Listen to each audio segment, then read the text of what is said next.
Bueno, como siempre, la economía en la Argentina no nos deja respirar mucho tiempo tranquilos.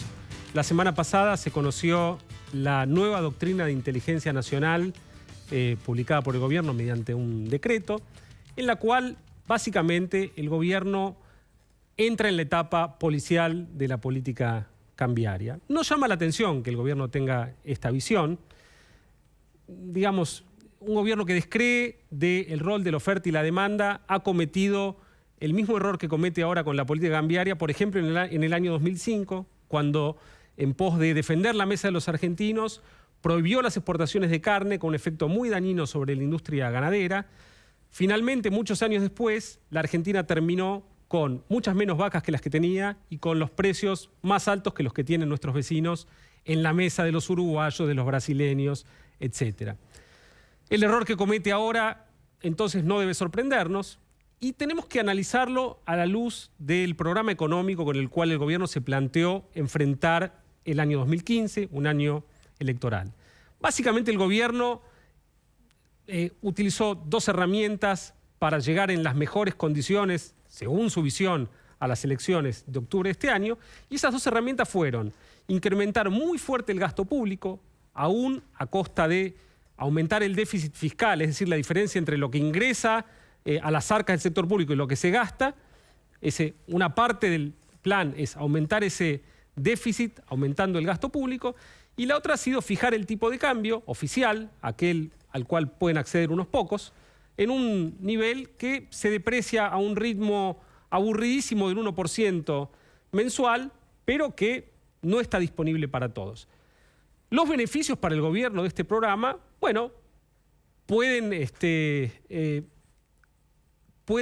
sumariarse, pueden resumirse en un aumento en el consumo, porque al fijarse el tipo de cambio, los salarios medidos en esos dólares oficiales han tenido alguna recuperación, lo comenta la capacidad de compra de bienes vinculados al precio del tipo de cambio, una moto, un plasma, un auto, y por otro lado, como un beneficio, digamos, algunos rubros del gasto público han reactivado algunos sectores de la economía, como la construcción, donde el gasto preelectoral en algunos proyectos de infraestructura, especialmente en el interior, han tenido cierto impacto.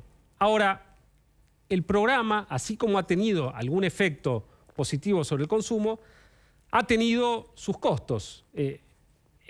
La apreciación del tipo de cambio, derivada de que el peso se ha depreciado a un ritmo menor que la inflación, ha llevado a que muchos sectores de la economía les cueste muchísimo exportar. Entonces vemos las frutas pudriéndose en Río Negro, a los productores de vino con muchísimas dificultades para mantener los mercados que tanto tiempo y esfuerzo les había costado ganar, un derrumbe en general en todo lo que es las exportaciones de manufacturas industriales. De hecho, uno podría hacer un punto sobre que este año en la economía argentina se ve una fuertísima reprimarización de las exportaciones, donde lo que es el complejo de soja y agro explica el 63% de las exportaciones, comparado con un 50% al inicio del ciclo de gobierno del matrimonio Kirchner.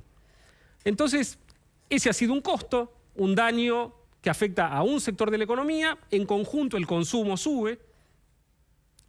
Y el otro costo ha sido que el gobierno no puede controlar el tipo de cambio en los mercados en donde el peso flota libremente, con control policial, pero flota contra el dólar. Ese es el mercado blue, el mercado ilegal, y el de contado con liquidación, que es ese mercado donde comprando bonos uno puede acceder a divisas. Claro, si yo quiero hacer gasto público y me peleé con los buitres y entonces no tengo acceso al financiamiento, tengo que financiar mi déficit emitiendo dinero. Y si yo emito dinero, a la larga puede que tenga efectos colaterales. Imagínese usted ahora en invierno y va a un teatro, una fiesta, con su abrigo y deja el abrigo en el guardarropas, pero resulta que la gente del guardarropas, como realmente tiene muy buenos sentimientos y quiere que todo el mundo tenga abrigo, empieza a repartir números del guardarropa no solo a quienes dejaron su abrigo, sino a todos aquellos que expresan cierta aprensión por pasar frío cuando se retiren de ese recinto. Bueno, el efecto puede ser inquietante. Usted, digamos, es probable que con su número tenga dificultades para hacerse de su abrigo, y hay algunas maneras de resolverlo eso. Bueno, por ejemplo, los dueños del guardarropa pueden endeudarse con los vecinos para conseguir abrigos prestados para satisfacer aquellos números que usted dio de más, o hay una solución de mercado que es que los numeritos empiecen a cotizar a la mitad, ¿no? Inclusive los del guardarropas pueden decir, miren, ahora usted se puede llevar medio abrigo, devaluamos. Pero el gobierno ha optado por perseguir a los dueños del numerito. Es la visión policial de la política cambiaria. Para encontrar una solución, digamos, algo más sostenible, habría que enfrentar el problema de fondo, que es el enorme déficit fiscal que la Argentina ha generado en los últimos años y que este año realmente muestra una aceleración enorme, donde el déficit fiscal, la diferencia entre lo que ingresa y lo que se gasta, ha pasado de 4 puntos del PBI a 7 puntos del PBI. Usted no tiene por qué saber si eso es mucho o es poco. Créame que eso es muchísimo. Es el déficit fiscal que tenía la Argentina en los años 80, cuando tenía una tasa de inflación muy, muy alta, y uno puede tener ese déficit financiado con emisión monetaria por muy poco tiempo antes de tener una inflación que es mucho más alta que el 25% que tenemos ahora. Por supuesto, la visión de bajar el déficit no es la del ministro Kicillof. El ministro Kicillof tiene otra visión que pasa por expandir. Entonces, expandimos el gasto público en los años buenos y en los años malos. Somos contracíclicos aún cuando la economía está creciendo. Y el resultado es el que tenemos ahora. Y los daños colaterales se ven. ¿Quién va a ganar en el peso, digamos, en el rendimiento electoral de esta carrera? La mejora en el consumo, producto del aumento en el gasto público y del anclaje cambiario, es decir, de atrasar el tipo de cambio por un tiempo, o el daño que provoca la depreciación del peso en el mercado negro o en el mercado de contado con liquidación, que es en el que ahora el gobierno quiere investigar quiénes están comprando bonos. Bueno, déjenme contarles que si el gobierno quiere frenar las operaciones en el mercado de contado con liquidación, no solo tiene que fijarse quiénes han comprado bonos, sino que en todas las operaciones que se hacen con acciones argentinas que además cotizan en Estados Unidos, se puede hacer la misma operación. La única manera que tendría la Argentina de desmontar este mercado es aislarla totalmente del mundo, algo que no ha hecho ningún país hasta ahora.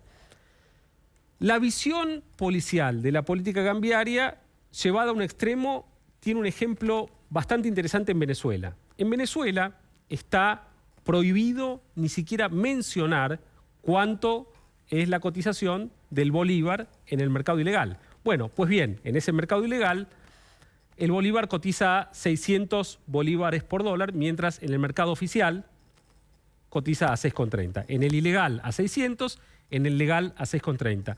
Una brecha de 9.400%. La nuestra de 40% es un poroto. Es decir, cuando yo prohíbo que el mercado funcione, estoy restringiendo no solo la demanda de dólares, sino que también la oferta. Entonces es muy probable que aún frenando el mercado, la cotización del peso se deteriore, aun cuando las operaciones disminuyan. En conclusión, es altamente improbable que la nueva doctrina de la seguridad nacional, recientemente conocida, nos conduzca a algún lugar de prosperidad a los argentinos, y más bien estamos en una carrera contra el tiempo en la cual es vital que la Argentina empiece a atacar las causas de los problemas y no las consecuencias con métodos que ya han probado no servir.